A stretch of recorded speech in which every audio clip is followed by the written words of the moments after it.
Well, hi, everybody, and welcome to the Cultural Studies Podcast. My name is Toby Miller, and my guest today is. I'm Doug Hartmann. I'm a sociology professor at the University of Minnesota.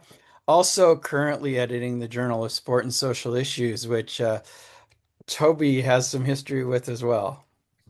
Well, thanks a lot for being with us, Prof. It's great to meet you, albeit virtually.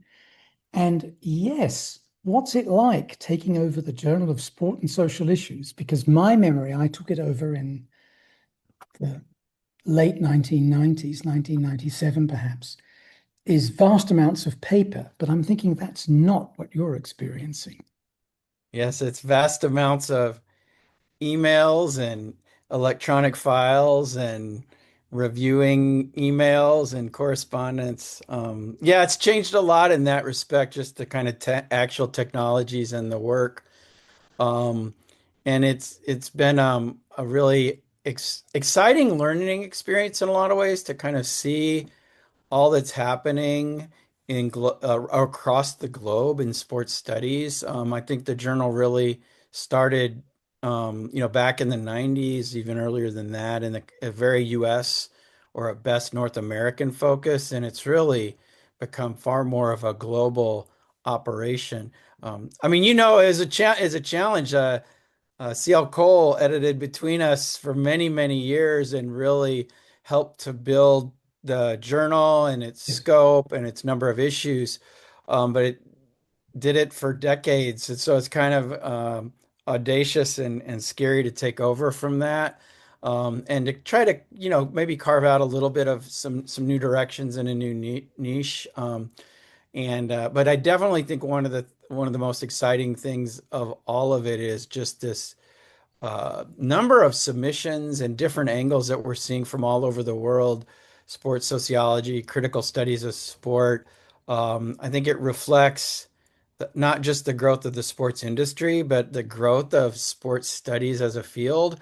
Not all that's great. I mean, an awful lot of what we get is can be overflow from like sports management or business type schools that are really just all in on the sports field and sports industry. Yeah.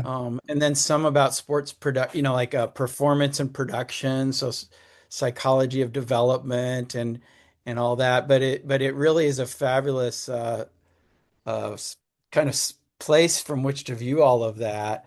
Try to do a little bit to adjudicate it and manage the workflow. Just to give you a sense, um, when I took over from Cole just a couple years ago, it was a couple hundred submissions a year. Got over 600 last year, and we're on pace for over 750 to 800 this year, and that could grow even more. So it's just the kind of radical expansion of scholarship that probably is dwarfs anything, not just that you would have expected, but that I expected just a few years ago. So Well, that's a starting point, at least. there is a general overproduction of scholarly knowledge because of the pressure of capitalist production that states and schools and associations and people enforce. And this is a gigantic problem. When I ran it, the biggest problem was getting endless submissions about grade point averages. Not only was it all about the United States, it was all about college sports. Is it okay if the grade point average drops below 2.5 and you keep your fellowship and so on? I just couldn't believe the number of submissions on that score.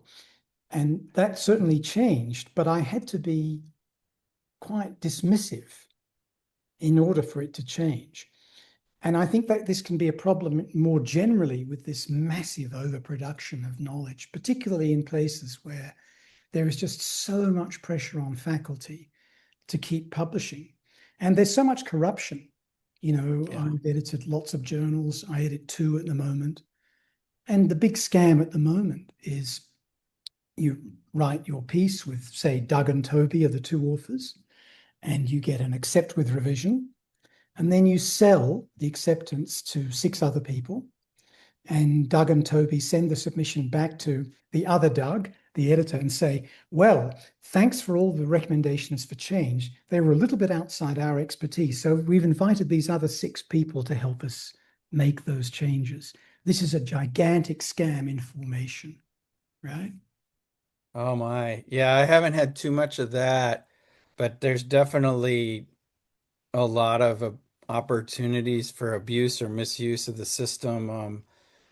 I mean, it can be like fraudulent submissions or the use of kind of invented data or reviews. So that's really frustrating Yeah, to see that. But back to let me start that main first point you made. I think just the massive expectations for production yeah, by colleges and universities worldwide. I'm really torn on that. I mean, one of the problems is it just we just can't keep up. I mean, like at JSSI, it's not we haven't had a page allocation increase for a while, even with all the electronic possibilities. So, 28 to 32 articles a year is what we've done for a decade and a half with three, four, five times the number of submissions. So it's a lot of great stuff. I mean, that's like the production is not terrible. And I even say not to be even more positive about some of the technological advances that are problematic, but it's really enabled, I think, scholars from non-English speaking parts of the world and others to really be in the mix in ways that we need for global scholarship to progress. But it's hard to have enough pages, uh, and you just have to be so uh, rough in the reviews and what you can accept or not.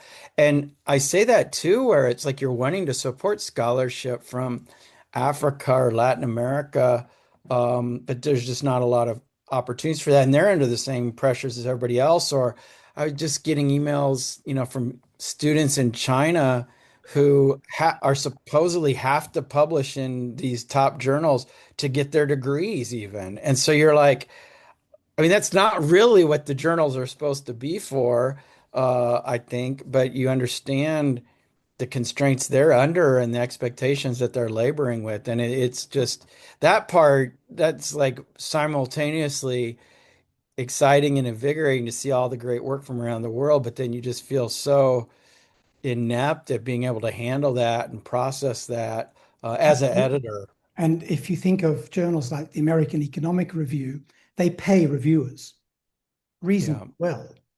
In most cases, journals like the one you're running rely on the goodwill of people.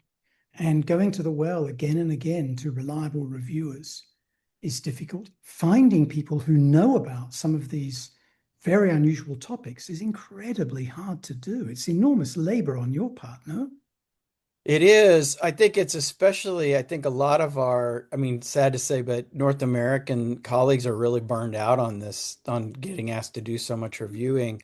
Maybe the more positive thing is it's forced me to introduce myself and reach out to scholars around the world who have great expertise as well, and are maybe in order to break into these established journals a little more willing to take on the labor and help us out. I will say, I think another thing I'm really worried about not necessarily from JSSI, but from being involved with SAGE and also being on the ethics committee oversight for the American Sociological Association is the plagiaristic or fraudulent reviewing that's happening. And in particular, folks I don't know if they're only letting GPT do the reviews, but they're running a lot through that. And that to me is tremendous. It's not just like, are you doing your own work? That's all of a sudden downloading other people's work into the global system that they no longer have control over their own product. And I think that's a real problem that I don't know that is fully appreciated. The reason I'm saying this is I'm on this professional ethics board and we're redoing for the first time in a decade kind of all the standards and Mm. criteria and so it's broad and at least three-quarters of the conversation was about AI and Yeah, yeah. journals This and is a writing. fascinating point. In other words, the sort of plagiarism software that is routinely used in college to check student papers and is routinely used by journals to check submissions now needs to be used to check reviewers' reports. And absolutely. And when you use that, you're really worried. And it seems like that gets that material. into these big databases. They're part of the whole AI system then. Yes. So people lose control over their own copyright, their own words. And so that's like, and I'm saying this where I'm an editor. We have to run stuff through plagiarism stuff. And we've caught plagiaristic papers using the software, but when you do that, I'm not confident at all. I mean, I definitely know there's a lot of the systems that have protections, but a lot that don't. And so all of a sudden, we're losing control, not just of like knowledge in a general way, but of people's own work, when it gets kind of absorbed into these global conglomerate, um, information systems. No, it's a very real problem, and I had an interesting situation. I'm on a panel of several panels, but one of the European Research Council, and this is a huge issue for us in distributing really quite significant amounts of money, establishing who did what to who, when, where, and how, and why, and so on. So, okay, in terms of your experience of a journal, what's it like being an editor, having spent many years as a reviewer and as an author? And you've also done a lot of publishing both on your own, but in groups as well. Yeah, I've done a lot of co-authorship with students and colleagues. And the other thing, before I get in that, the other thing I've done a lot of is public engagement. So scholarship, with my colleague Chris Eugen, we edited Context, the American Sociological magazine for public engagement for a number of years. And then ever since then, for over a decade, we've run the societypages.org, which is a website that's also an umbrella of many of the very large sociology blogs and platforms that are out there. We are a platform that hosts a lot of those, and then we produce a lot of content ourselves. Secondary, often like translating and disseminating good sociological work. So I've kind Mm. of been in a big oversight umbrella role, previously, but this is my first dive back into editing, and in like really at the academic sort. Um, and I'm as much as I'm a little bit inclined to be overwhelmed by the number of submissions and how many reviewers you have to recruit, I'm still kind of liking it, because I'm learning a lot, like even in just being able to see hundreds of submissions, kind of what the patterns in the field are, what people are working on and thinking about. And then also, I'm kind of still, it's a little less fun than it was a year and a half ago, but I'm still kind of intrigued by trying to track down experts and reviewers from different parts of the world, and learning kind of where scholarship is happening and finding little nooks and crannies of really interesting work. I'm still kind of learning in that and intrigued by and embracing that challenge. I'm worried it's just so much of it though that I'm starting to feel like, oh my gosh, how long can I do this? And I'm only a, year and a half, 2 years in.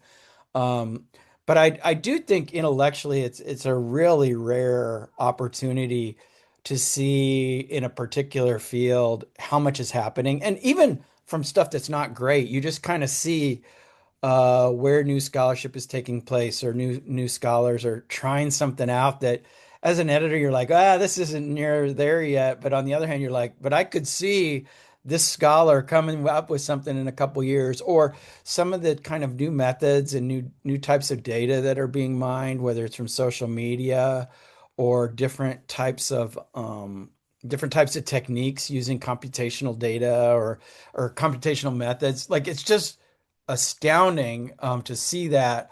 I will say it also makes me think, how long can someone of my generation stay relevant and fresh, and on top of all this? Because so much change seems to be happening right now. But it's a pretty rewarding, moment, but it also makes you really humbled, I think. I don't know if is that kind of how, I mean, you're editing too. You must be having your own set of reflections on that. And mine is really at the moment in the sports studies area. I'm only hearing, like sociology generally or cultural studies. I know is whole different dimensions and developments that I'm only kind of peripherally seeing. Yes, I think those the sorts of things you're talking about apply in many domains. But I want to talk in a moment or ask you about your book that's almost finished, I think. But before that, can I get back to something you just mentioned en passant, namely public sociology? Yeah. If I go back 20 years, 25 years, Michael Burawoy was president of the American Sociological Association and was very much pitching in favor of this. And there was quite a backlash from people who thought the only future for US sociology was to follow the path of science, not to be applied, not in terms of the old-fashioned bifurcation of the US social sciences, warfare or welfare service, but nor in terms of social movements and so on. I wondered if you could give us an update of where public sociology is and maybe a little bit about what it means to you. Would that be okay? Yeah, I can do that. It'll be a thumbnail, and I actually have a ton to say on this. I almost feel like it's a separate conversation because I've been pretty involved with that myself, from context, from the society pages. Also, I mean, Hmm. I was a friend and colleague of Michael for many years. Not always exactly on the same page, but I think kind of in the same stream in the same circles. Uh-huh. Uh, so, and I probably, I mean, without getting too lost into it, I did recently wrote a review essay for contemporary sociology, kind of tracking the what's happened and where we're at with public sociology and more general, and as well as community engaged scholarship more generally. Part of that essay, actually, this it sprung from Michael's.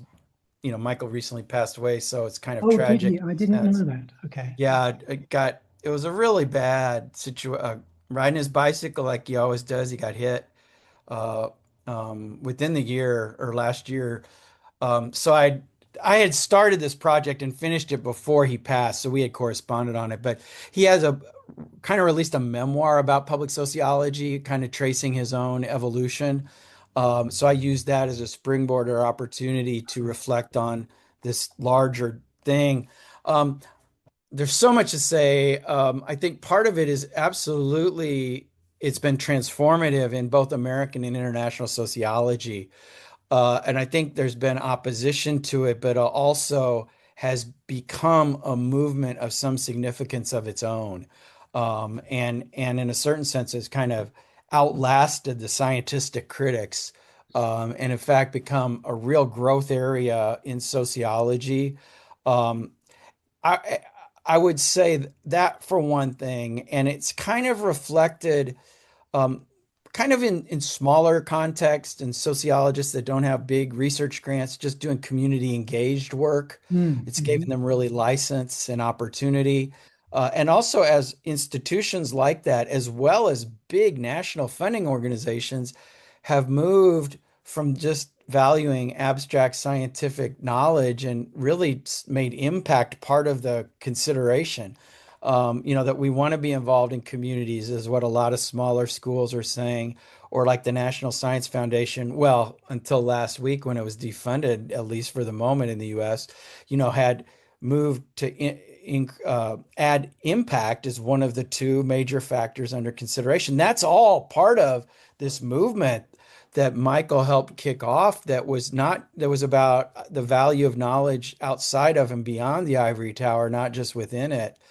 So there's that, which I think the controversies around that are probably still resonant within the field, but as resonant in attacks on our fields as they are, because I think some of those claims about critical engagement or even just evidence-based research in a kind of populist reactionary moments that are attacks on education and higher education and science, those are fighting words, and those are the part of why many of us and our institutions have been under attack.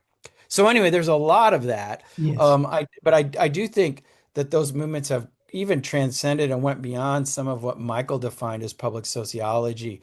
One of the little beefs I've always had with them, And I've written about this and publicly talked about it with him too, is I think he really underestimated the value of what he called public policy sociology.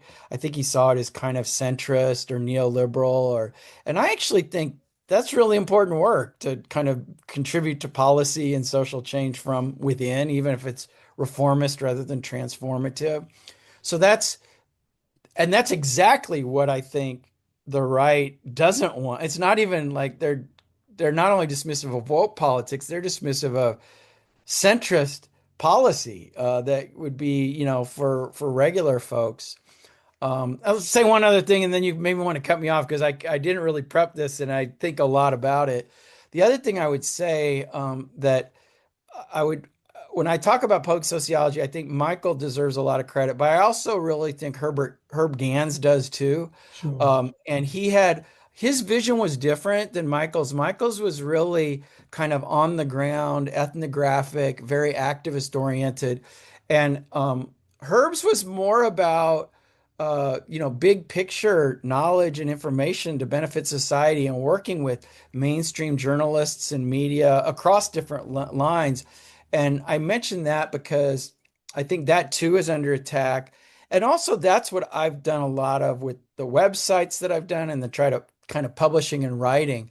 When I think of public engagement, it's not just about working like on the ground in a community and in a maybe activist context.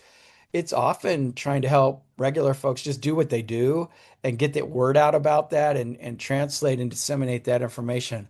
All of that is to say, all of this to me is this what I think of as the vast and ever expanding umbrella of public engagement um, that really is about scholars of many different methodological inclinations, topics of study, political orientations, recognizing our vital role not just in producing abstract ivory tower knowledge, but really being engaged in the world in a variety of ways. And I think that's something that has really taken hold in a lot of fields over the last 2 decades, and then has also made us very susceptible and vulnerable to political attacks. So we live in a moment where this is more important than ever, more contested than ever, and the future is up for grabs.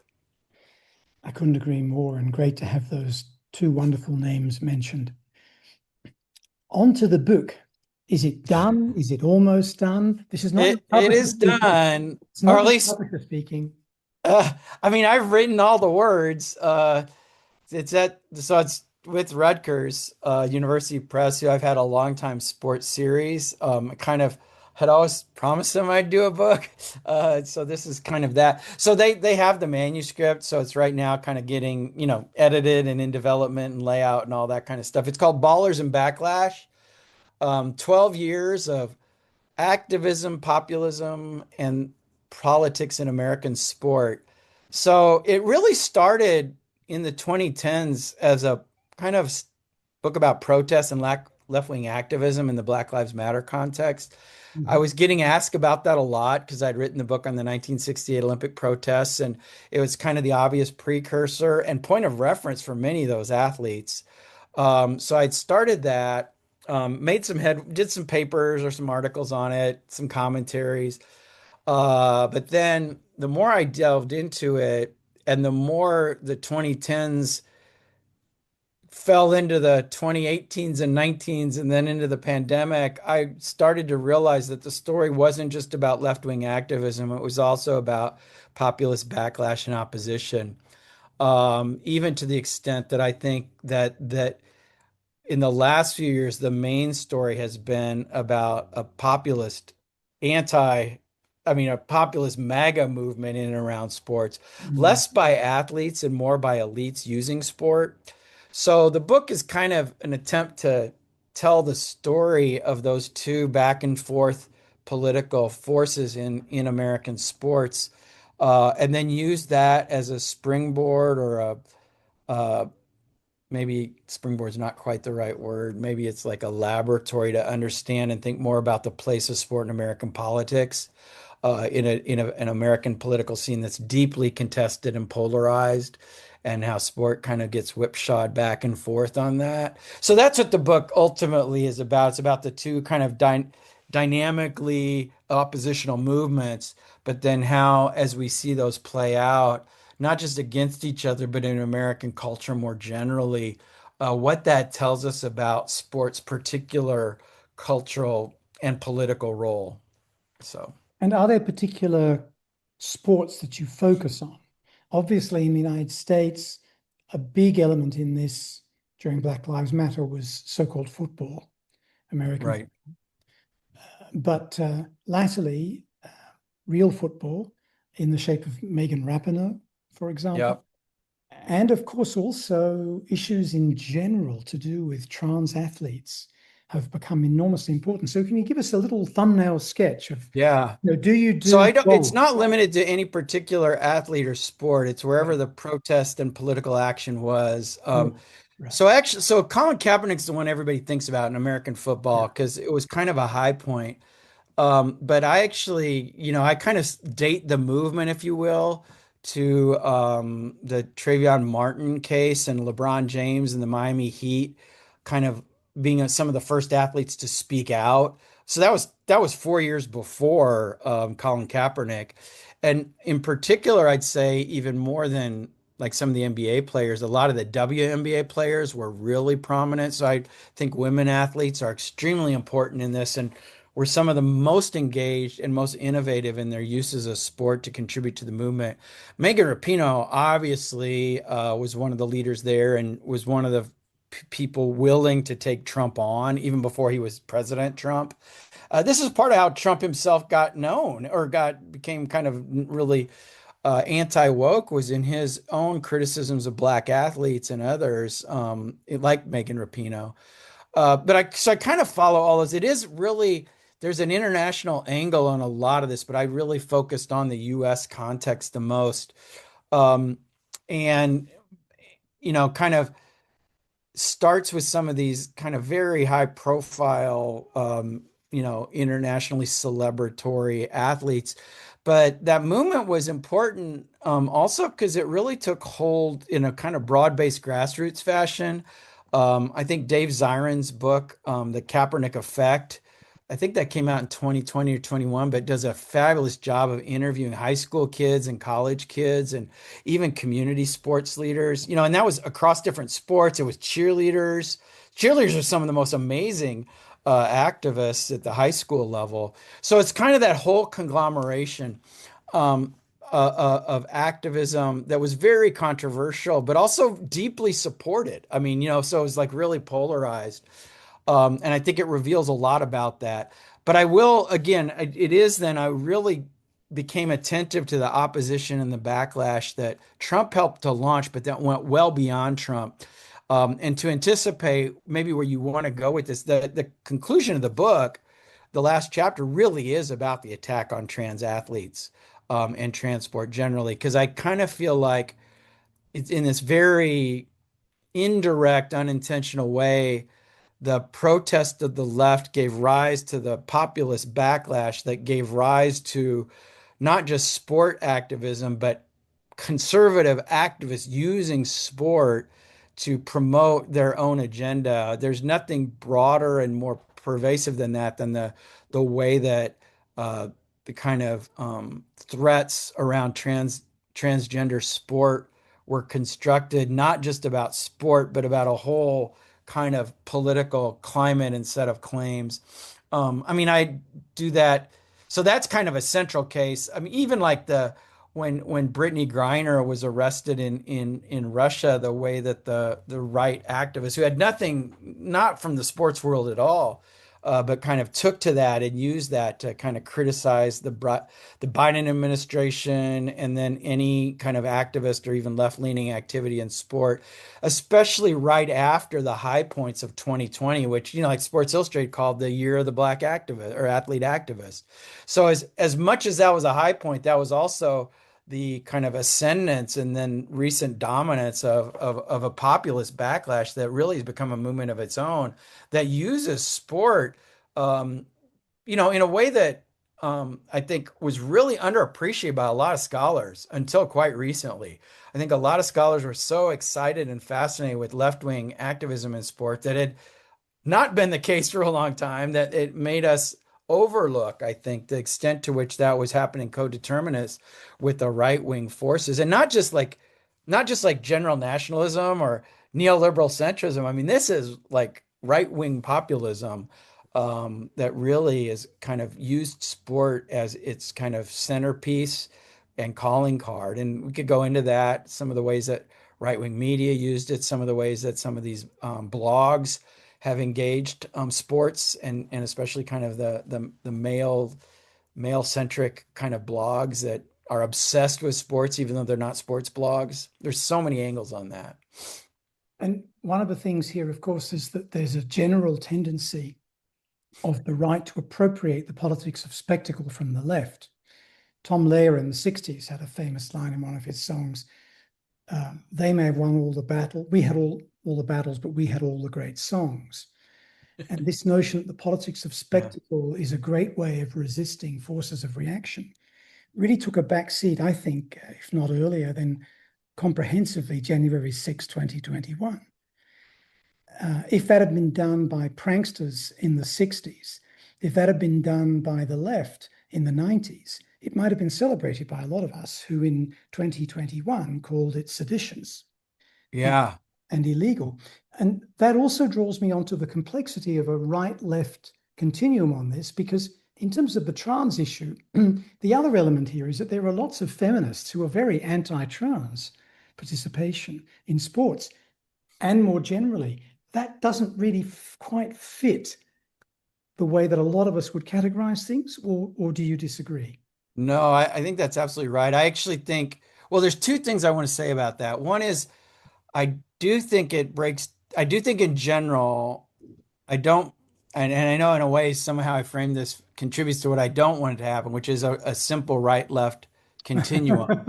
Um, I think one of the big reasons why the transport attacks have been so successful is that they've really pitted the left against itself because it kind Yes. of pits women's sports against other people's sports or and it kind of takes one of the most successful liberal leftist achievements in the sports world and uses it against further progress and change. And I think that's quite deliberate and quite effective.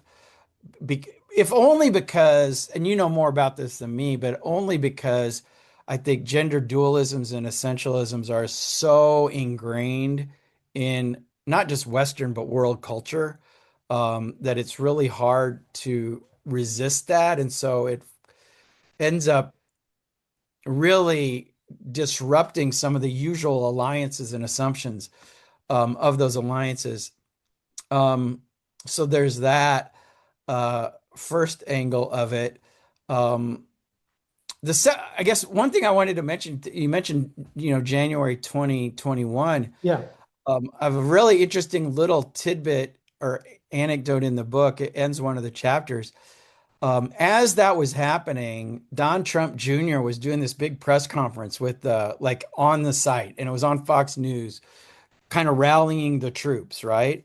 But at the time, then what seemed inexplicable now makes perfect sense, but he launched into this attack on transport. And Fox News cut away. They like didn't know what to make of it.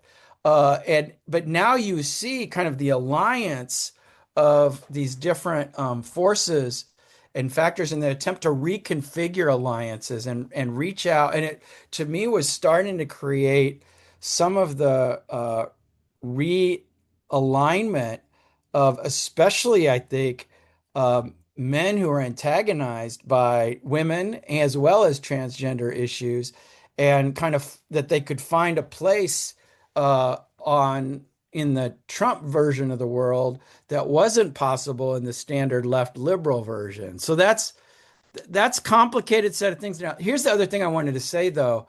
I that I find dangerous about the left-right kind of continuum assumptions or binary assumptions is I also think that an awful lot of sports scholars, like a lot of cultural studies scholars, have spent several decades being critical, not so much of reactionary right politics, but of centrist right politics and of like neoliberalism itself. Yeah. And I think have mistaken um, or even missed the even deeper threats of the reactionary right to both local, national, and international issues and problems. And I think that's a little bit why a lot of us, I put myself in that, we're probably kind of slow to realize that the Trump version of the world isn't just the neoliberal Republican version of things, but it's a really it's further away from that and trying to upend even a lot of the things that we've been fairly confident we could be critical of. And I try to get into that in the book too, and definitely in when I talk about it and think about it, and the ways. Give you one example: the ways that some of the things that I spent maybe 10 or 15 years of my career critiquing now all of a sudden seem like something that we need to defend, like colorblind racism. I've written a lot of critiques of that, and it's a dominant thing in sociology, but on in the face of a world that's like explicitly and proudly bigoted and biased and embraces that color blindness for all its problems seems like maybe we shouldn't just throw that out. So that's to me one of the things that I think we've kind of had too simplistic of binary critiques, and that binariness made us slow to recognize the dangers of the reactionary right, and the ways that that right was reconfiguring, I think, some of the assumptions we had, both ideologically as well as about political alliances and affiliations. And that's what we're living with right now, I think. Well, in many ways, it's a revanchist insurgency that goes back to many of the, in inverted commas, protectionist social democratic données of the pre-neoliberal era. Sorry for the white mansplaining. Oh, no, But, in other words, this is prior to people like Clinton and Blair tearing down social democracy in the name of neoliberalism, and Obama continuing with it in many ways.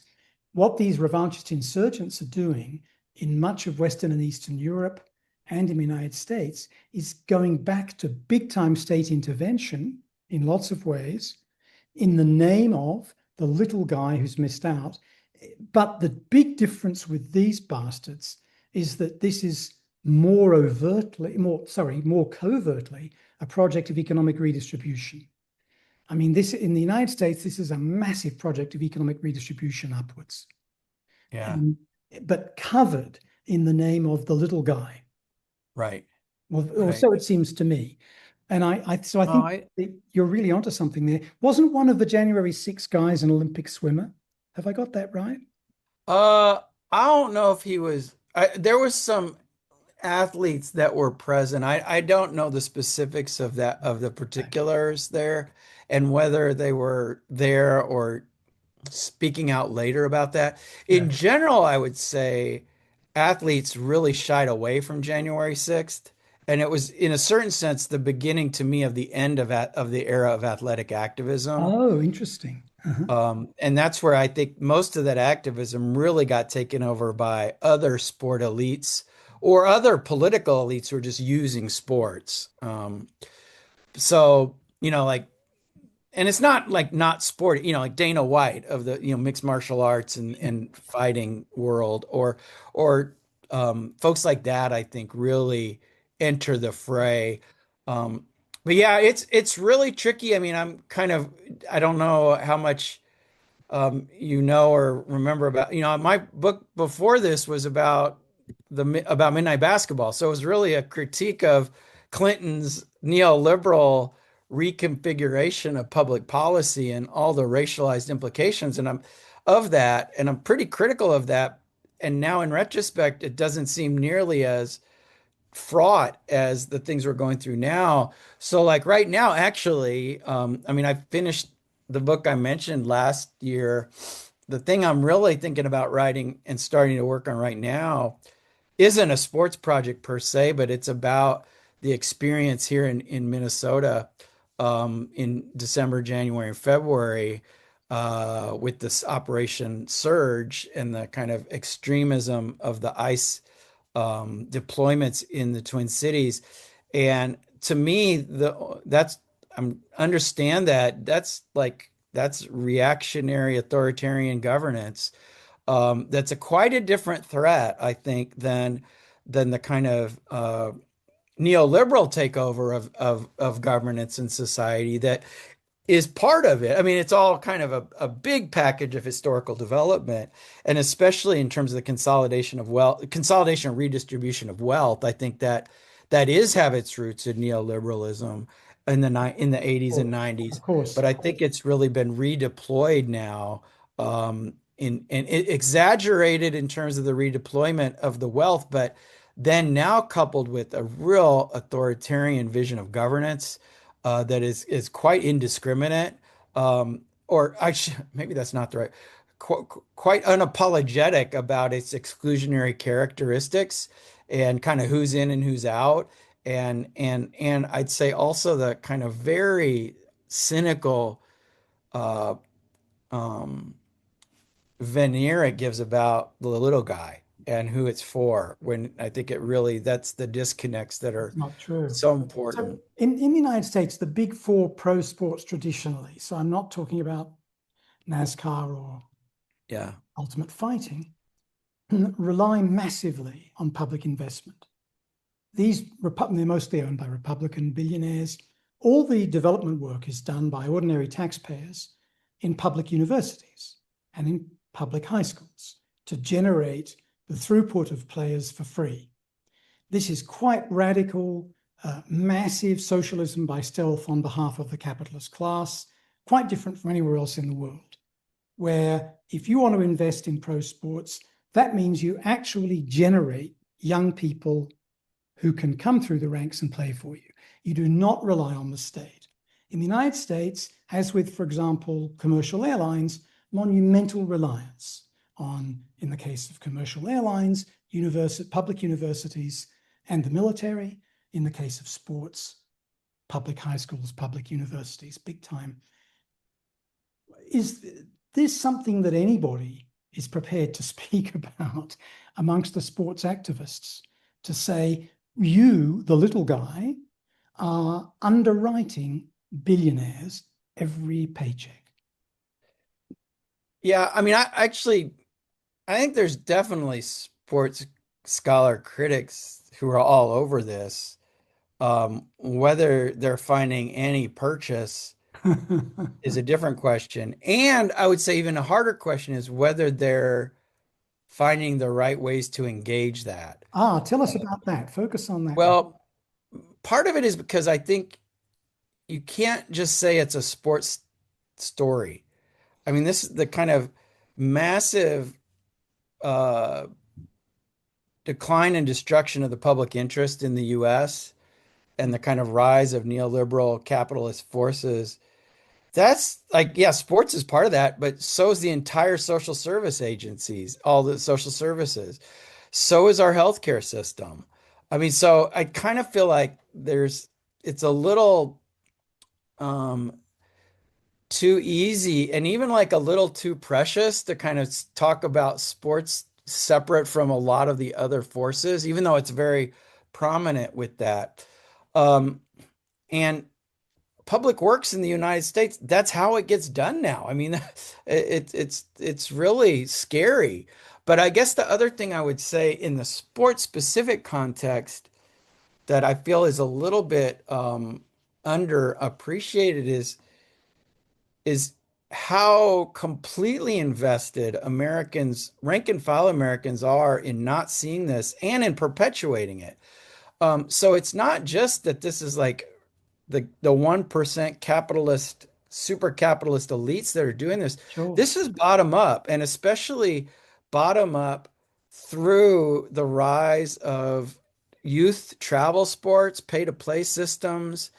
Yes, we still have a lot of amazing amount of our youth sports are in the scholastic context. But those aren't the core to, those aren't the only place where these youth athletes are getting developed now, or where they have their real chance to be getting college scholarships and maybe professionally drafted. That industry is huge, and that industry is not just, I think it doesn't work to do a kind of straight Marxist critique that this is capitalists forcing that. This is what, like, I would almost suggest that families and are the drivers of this, given the especially middle and upper middle class families with money to spare that others don't have. They're happy to pay for all these specialized training camps and leagues and out of season competitions and equipment and all that. We've been doing that now for 20 or 30 years, and it is the system. And then and that even finds its way into high school and college sports. Like college sports, well, D2 and D3 sports, these non-scholarship where there's no money. The reason that works is not because the colleges are making a ton of money there, like the Division I schools are. It's because parents are obsessed with their kids to be athletes, and they're And it willing to also pay. gives legitimacy, many cases, to universities, where Yeah, people are obsessed. even if it doesn't, it gives legitimacy to their student athletes, and they're willing to pay to go to schools they probably wouldn't qualify for otherwise or pay for on their own, just with the promise of being able to keep playing sports. It's a lot. I mean, even like when we want to talk about Division I sports, which, as you know, as you alluded to at the start, a lot of scholars are really critical of, that's really in disarray right now, possibly in some good ways, but because of capitalism, because finally student athletes are getting paid Right.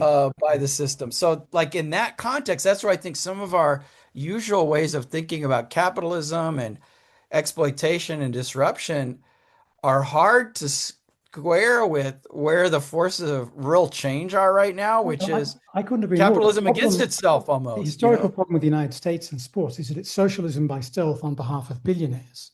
Yeah. Capitalism, which you have in real sports in other countries, actually does provide real competition, real opportunity, real pain if you fail. It is Yeah. disruptive. And the more of that there can be, the better in certain ways. All of that said, Prof, can we get back to the core of your book? And can I ask about alliances that do or don't happen? I'm thinking of alliances between, for example, out queer basketball players or footballers in the women's sphere versus, big macho guys from the NBA or the NFL, where both sets might be activists. And are you categorizing them both as on the left, or are they actually not having a dialogue? Do you know what I'm saying? Um, I think so.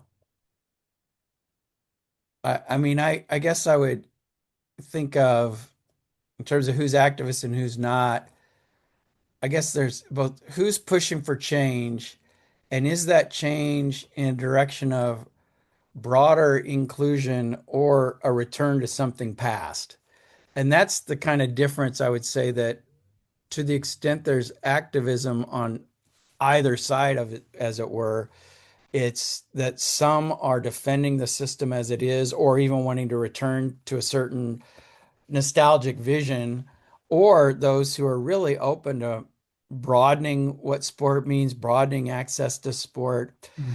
But here's the broader thing I would say empirically at the historical moment is I really don't see much of the force of change one way or the other is coming from athletes. I think that athletes have, after the experience of the last decade or so, kind of backed out of that. And it's been harder and harder for them to be kind of, and not that they're getting pressured not to. I think they're just choosing not to because it been so disruptive and against their own benefits and interests. And also that there hasn't, especially on the left, I think that there's not been movements, much less parties, that are there to kind of back them up and support them. Mm. Have really made it very disadvantageous, if not disastrous, for athletes to be political right at this moment. Um, Now, there's exceptions. I mean, some really interesting ones that I was really tracking closely was during the Milan games, and especially Olympians from Minnesota who were quite upset about the federal government invasion in our state, but also in this system that's, really hard. Uh, and and not so much like people were telling them not to do stuff, but it's like they're also this is a once in a lifetime competitive opportunity, and so you don't want to undermine everything. And I thought it was very amazing actually and surprising how many athletes did speak out, Yeah. and I think found public resonance with doing that. Um, And but that's especially risky there because the IOC tries increasingly to prohibit any kind of political remark at the game. So that's a really interesting point. Absolutely, yes. I think, though, one of the tricky things about it is what's political and what's not. Yeah, right. Because the IOC also restricts politics, but also wants to say it's like the print has principles and is a progressive force in the world. And so I think it was not accidental that the Olympic crowds roundly booed J.D. Vance, even whether that was wanted or not. And NBC could cut away, but it still got broadcast. Or even that the IOC leadership, which isn't progressive on everything by any stretch, including on gender equity uh, and trans issues, was basically thumbing it to the authoritarian forces, including Trump, without naming names, speaking about peace and quoting Mandela in the ceremonies and like against disruptive forces in the world. Those are interesting things, right? They don't think that to be political. So that's to me one of the interesting things about the athletes that spoke out in the United States were how careful they were to say this wasn't political. It was about principles of free speech. It was about principles of fairness and self-determination. And I actually think that largely seemed to hold, at least in American culture. That the playing politics was the right, and that these folks were just trying to speak up in an abstract way. And interesting, I just interviewed Rick Rowanen, who was the U.S. Olympic curler, who was the elder statesman of the team. He's actually a lawyer by training. He's a well-known lawyer here in the Twin Cities. He's a personal injury lawyer. So he wasn't a starter on the team. So all of the curlers, according to him, were aligned that they wanted to speak out in some way, but they agreed the women shouldn't do it because they were going to be attacked in a certain way. And they also didn't want the lead team members to do it, for fear of what it might impact their performance. So he kind of took the lead.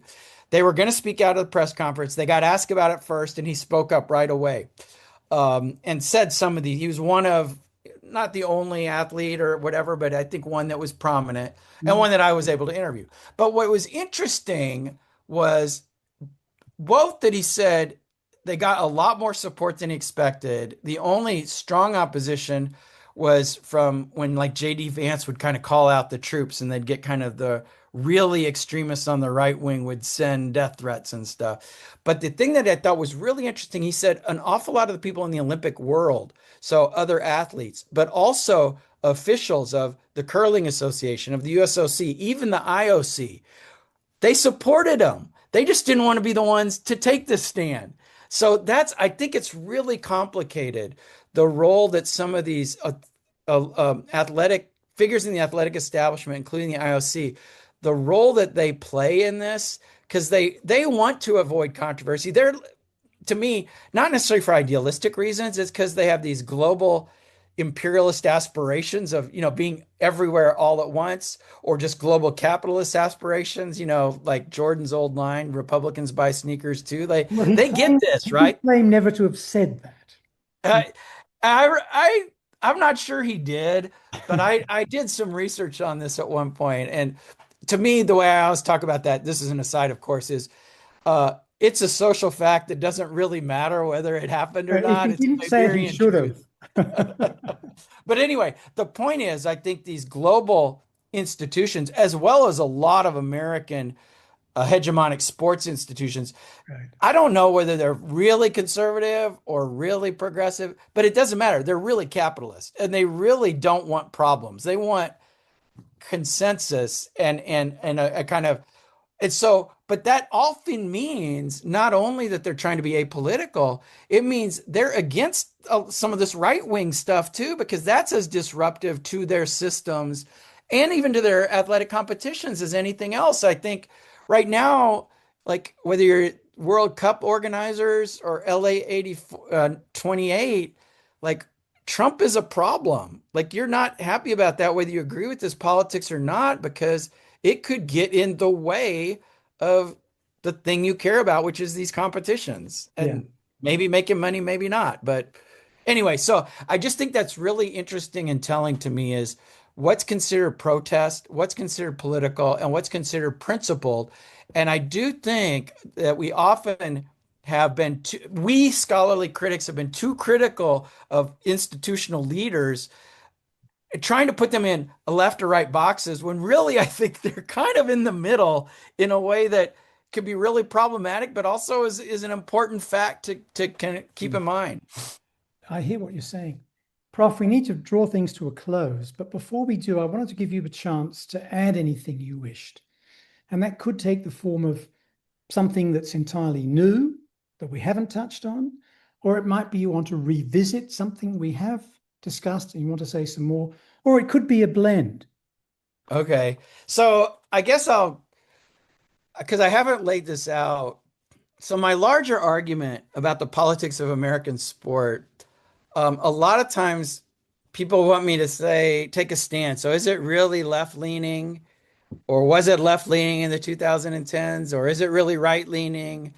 What kind of changes come out of it? I understand all those impulses and questions, but my argument is usually less than satisfying for most of those questions, which is I think the main politics of sport is not that it's left or right, and not that it's pushing for social change or for the status quo or for some nostalgic past.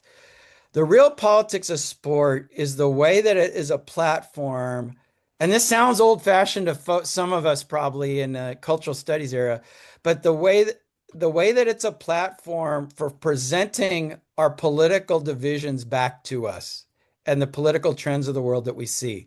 And so that's even when I'm reading and trying to understand the last decade of American sports politics, to me, what they are about is not was the left winning or did the right ascend? It's a reflection of these deeply divided constituents and parties in the United States that are playing themselves out. And they're bringing that politics to regular, ordinary Americans who want to claim, pay no attention to that. But when they're following sports and following athletes or following sports leaders or Mm. following competitions and seeing social issues come up, it is alerting us and heightening the attention to the deeply divided and fraught nature of our political culture. And that's to me what sports is best at is it's not going one way or the other, it's focusing attention on these social issues. And to me, what's really shifted in the last decades then is the extent to which sports media and even all of us in sports culture are more open to seeing social issues in and around sport. There's still the line, sports shouldn't be political. It's only about the games.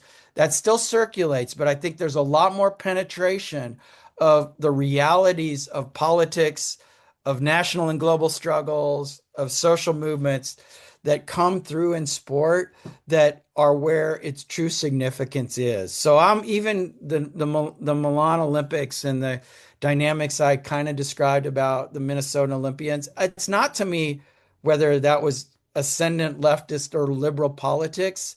It was how it became a site where people, not just in Minnesota, but around the country, were forced to kind of talk about what was happening in the state of Minnesota. Some people loved it, some people hated it, but more people had to pay attention to it because that was what some athletes were talking about, and that's what people then were debating about. So that's to me it's an old-fashioned politics of sport. It's very kind of in the old terms, functionalist or Geertzian. And it's not like particularly radically inspiring, but it is to me where sport has like significance that is often not fully appreciated, even by those of us that study it closely, because we often get ourselves sucked into political critique or into kind of institutional critique of sports complicity with this side or this global economic force or another. So I don't know. That would be that's where I'd kind of like to end it in a way, because it's both an appreciation of the social significance of sport, but it's also one that's pretty bounded and not expecting sport to be some grand force for social change one way or the other. I think sport kind of tracks like very closely the political and social developments of the world that is part of. And if we know how to read it and see it, that's really what we can learn. Prof. Doug Hartmann, thank you so much for being with us. Really appreciate it. I really appreciate you asking me and also for your patience in scheduling me because I had a busy semester and I know I made myself hard to get for you. So thanks for having me on.